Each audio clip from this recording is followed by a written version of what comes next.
Assalamualaikum warahmatullahi wabarakatuh. Bismillah walhamdulillah wassalatu wassalamu ala rasulillah Sayyidina wa maulana Muhammad ibn Abdillah wa ala alihi wa sahbihi wa man walah wa la hawla wa la quwata illa billah. Rabbi syrah li sadri wa yassir li amri wa hlul uqdatan min lisani yafqahu qawli. Amin amin ya rabbal alamin. Melanjutkan daripada kajian kitab Risalatul Jami'ah sampai kemarin di dalam pembahasan tentang meyakini, mengimani apapun yang disampaikan oleh Nabi Muhammad sallallahu alaihi wasallam dari Allah Subhanahu wa taala secara totalitas. Artinya di sini apapun yang disampaikan oleh Nabi dari ayat-ayat Al-Qur'an atau hadis-hadisnya itu harus kita yakini akan kebenarannya.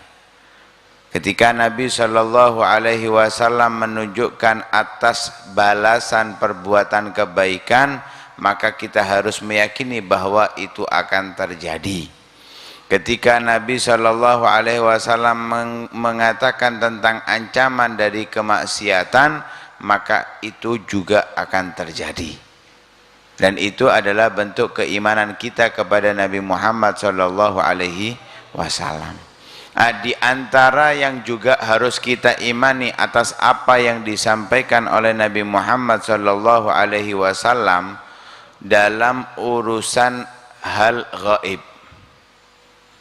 Karena itu di dalam awal surat Al-Baqarah Allah Subhanahu wa taala berfirman, "Alladzina yu'minuna bil ghaibi."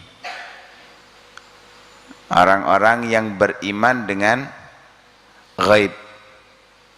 Banyak hal Allah ghaib, surga, neraka, semuanya ghaib. Di antaranya minas sirat.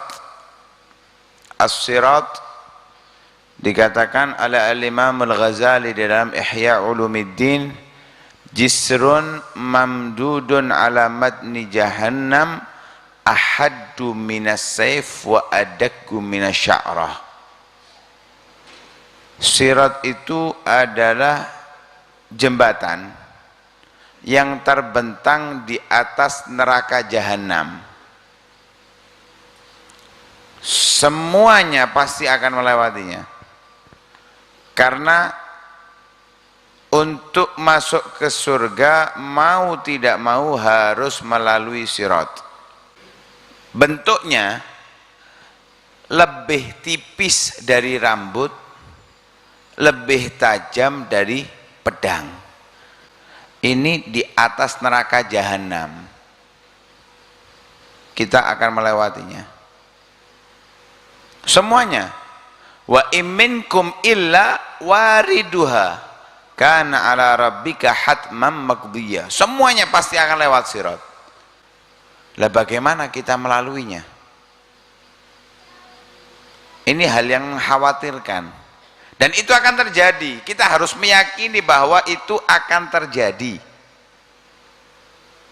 Nabi sudah menyampaikan dari ayat Al-Qur'an. Disampaikan wa imminkum illa wariduha kana ala rabbika hatman maqdiyah.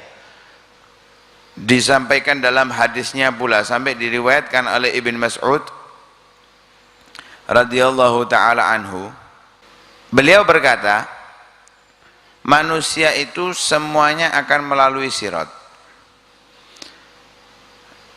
Mereka melaluinya macam-macam. Ada yang melalui sirat itu seperti kilat, kecepatan cahaya, sangat cepat. Melewatinya itu nggak sampai kedipan mata sudah lewat, sampai. Nggak mudah. Lah apa yang membuat itu bisa terjadi? Tergantung amal kita di dunia.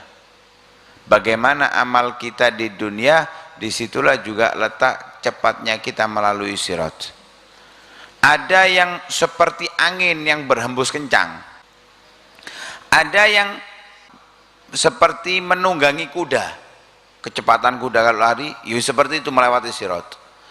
Ada yang seperti larinya onta, ada yang ya seperti larinya manusia biasa normal, ada yang berjalan, ada yang ngesot, ada yang gelantongan. Lu di atas neraka jahanam, artinya kalau sudah kepreset masuk ke neraka. Na'udzubillah min dzalik. Lah melaluinya nggak mudah, tergantung amal kita di dunia. Semakin besar keimanan seseorang, semakin kuat keimanan seseorang, amal ibadahnya banyak, justru itu api neraka jahanamnya langsung komentar. Ketika ada orang mukmin yang sempurna keimanannya lewat, itu api nerakanya komentar. Katanya api neraka jahanam, jos ya mukmin, cepet lewato wis, ndang lewat. Ojo suwe-suwe dek gini. Fa inna nurak qad adfa'a lahabi.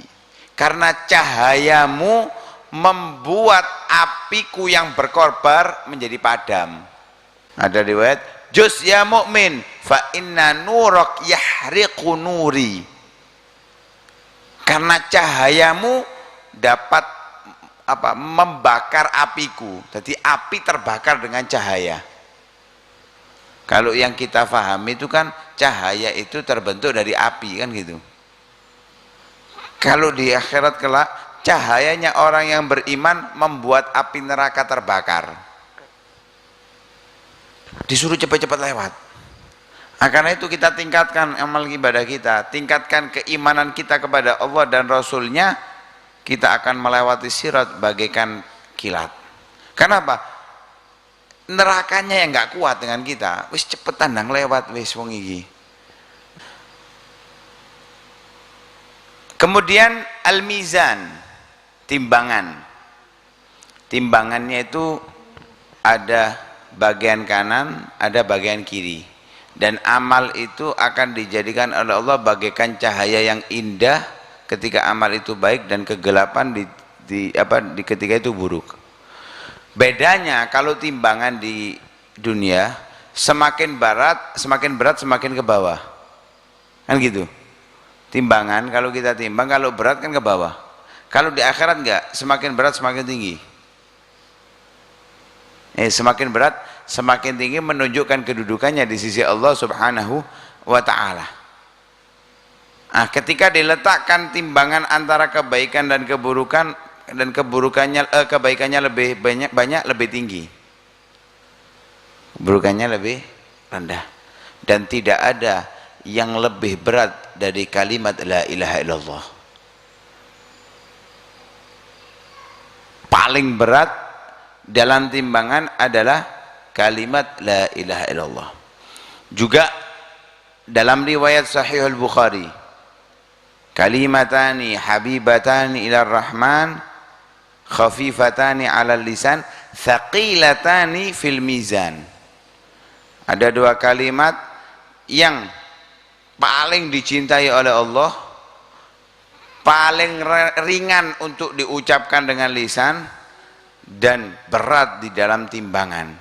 Subhanallah bihamdih, subhanallahil azim. Sudah memberatkan timbangan kebaikan kita.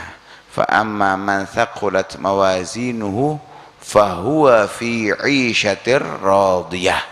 Siapa yang timbangan kebaikannya itu berat, maka dia mendapatkan kehidupan yang sangat memuaskan. Wa man khaffat mawazinuhu fa ummuhu hawiyah. Yang timbangan kebaikannya ringan, keburukannya tinggi, maka tempat tinggalnya adalah hawiyah. Wa ma adraka ma hiyah. Tahukah Anda apa itu hawiyah? Narun hamiyah, api yang sangat panas. Nas'alullahal afwa wal afiyah. Mudah-mudahan Allah selamatkan kita dari api neraka Allah Subhanahu wa ta'ala. Kemudian al-haud, telaga Nabi Muhammad sallallahu alaihi wasallam yang disebut dengan al-kautsar. Inna a'tainakal kautsar, sesungguhnya aku telah memberikan kepadamu wahai Muhammad al-kautsar, haud. Telaga Nabi sallallahu alaihi wasallam itu disiapkan untuk orang-orang yang beriman sebelum mereka masuk surga, setelah melewati sirat. Siapa yang minum dari telaganya Nabi, walaupun hanya seteguk, la yazma' ba'dahu abada, tidak akan merasakan haus selama-lamanya. Mudah-mudahan kita dapat kesempatan untuk minum. Luasnya itu kalau digunakan perjalanan, kita jalan sebulan baru kena pucuke. Kita jalan satu bulan baru sampai ke ujungnya. Itu telaga Nabi Shallallahu Alaihi Wasallam. Airnya lebih putih daripada susu. Warnanya seperti susu tapi lebih putih. Wa ahla minal asal. Ini lebih manis daripada madu. Di situ disiapkan ceret sebanyak hitungan bintang. Di sana juga ada 2 keran. Ya, ada 2 keran. Cuman yang teristimewa itu ketika kita minum dari tangannya Nabi Muhammad SAW. Itu yang paling istimewa. Mudah-mudahan kita dijadikan orang-orang itu, termasuk yang dapat minum dari tangannya Nabi Muhammad SAW. Wa ghairi dzalika min umuril akhirah wal barzakh min su'alil malakain wa adzabil qabri wa na'imih.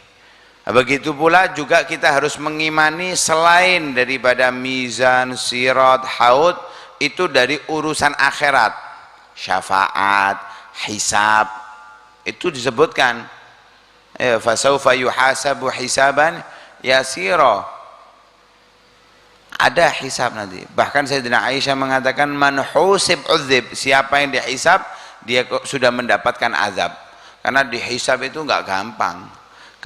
Kalau KPK itu sudah menginterogasi sehari, 2 hari, 3 hari, iku wonge wis jenuh. Kalau hisabnya nanti di hari kiamat itu tahunan, ratusan tahun. Karena itu orang miskin itu lebih dulu masuk surga daripada orang kaya 500 tahun, setengah hari. Setengah hari akhirat, 500 tahun urusan waktu di dunia. Itu karena apa? Karena mereka hisabnya sebentar, sebab dunia ini mek titik. Juga syafaat, di hari kiamat itu ada syafaatnya Nabi Muhammad SAW, dan macam-macamnya syafaat itu banyak, macam-macamnya banyak. Yang dikenal, yang sering terdengar adalah syafaatul uzma. Syafaatul uzma itu ketika makhluk semuanya dalam kebingungan, datang ke para nabi ditolak, Nabi Adam, Nabi Nuh, Nabi Ibrahim, Nabi Musa, Nabi Isa, semuanya nolak, nggak mampu, datang kepada Nabi Muhammad menenangkan mereka semuanya. Analah, aku yang menjamin kalian. Itu yang dinamakan dengan syafaatul uzma. Macam-macam ada syafaat itu untuk meningkatkan derajatnya. Asnya di surga terbawah, tapi gara-gara dia mencintai Nabi Muhammad diangkat bersanding dengan Nabi Muhammad. Ada yang mestinya masuk neraka karena dia punya satu amal kebaikan yang diterima oleh Allah berkat Nabi Muhammad, dimasukkan ke surga, nggak jadi masuk neraka. Mudah-mudahan kita tergolong orang-orang yang mendapatkan syafaatul uzma, orang-orang yang mendapatkan syafaat, diangkat derajat kita di surga Allah Subhanahu wa ta'ala, dihindarkan dari api neraka Allah Subhanahu wa ta'ala. Dan itu juga diantaranya dalam hadis Nabi SAW mengatakan, syafaati li ahlil kabairi min ummati, syafaatku itu aku berikan kepada orang-orang yang pelaku dosa besar. Syafaati li ahlil kabair itu untuk orang yang sudah menyesal melakukan itu, akan diberi syafaat atas kesalahan dosa besar itu sehingga diampuni dosanya oleh Allah Subhanahu wa ta'ala. Duduk tambah dikedulinan. Khawatirnya kalau meremehkan hal tersebut, justru bukan kabair yang dia lakukan, kekufuran yang akan dia lakukan nantinya. Karena orang yang meremehkan daripada maksiat itu khifa alaihi su'ul khatimah, dikhawatirkan mati dalam keadaan suul khotimah, na'udzubillah min dzalik. Kemudian juga yang harus kita imani selain urusan akhirat itu urusan barzakh. Barzakh itu masa antara kehidupan dunia dan akhirat. Alam kubur kalau bahasa kita itu namanya alam barzakh. Ya, dari mati sampai dibangkitkan itu namanya barzakh. Lah di dalam barzakh itu ada su'alil malakain, pertanyaan dua malaikat, Munkar dan Nakir. Malaikat Munkar dan Nakir yang akan menanyai di alam kubur. Pertanyaan Munkar dan Nakir wis ngapal kabeh, man rabbuka wa man nabiyuka ya wa ma dinuka wa ma imamuka wa ma kiblatuka wa man ikhwanuka. Ada dalam Baijuri itu atau I'anatul Talibin enggak pakai bahasa Arab, pakai bahasa Suryani. Iya, pakai bahasa Suryani. Alhasil ketika kita orang-orang yang beriman kepada Allah dan Rasulnya menjalankan apa yang diperintahkan oleh Nabi Muhammad itu, walaupun gak ditalkin karo mudin gak paten iso jawab ya, masih ditalkin lek uripe di dunya maksiat tok lali gak menjalankan ajarannya Nabi Muhammad, ditalkin ojo mudin wali sinalkin gak iso jawab ya. Gak bisa, itu tergantung amal kita di dunia dan kita harus mengimani bahwa itu ada. Lah kalau sudah seperti itu berarti ketika ada pertanyaan berarti juga di situ ada azab dan ada nikmat. Sebelum kenikmatan surga, sebelum azab neraka, di kuburan itu juga ada kenikmatan dan ada azab. Nah, karena itu kita tingkatkan keimanan kita kepada Allah, kita tingkatkan keimanan kita kepada Nabi Shallallahu Alaihi Wasallam sehingga kita dijauhkan daripada azab kubur dan azab di akhirat, didekatkan dengan kenikmatan-kenikmatan yang ada di kubur dan di akhirat. Amin amin ya rabbal alamin. Sallallahu alaihi wasallam Muhammadin wa ala alihi wasallam. Alhamdulillah rabbil alamin.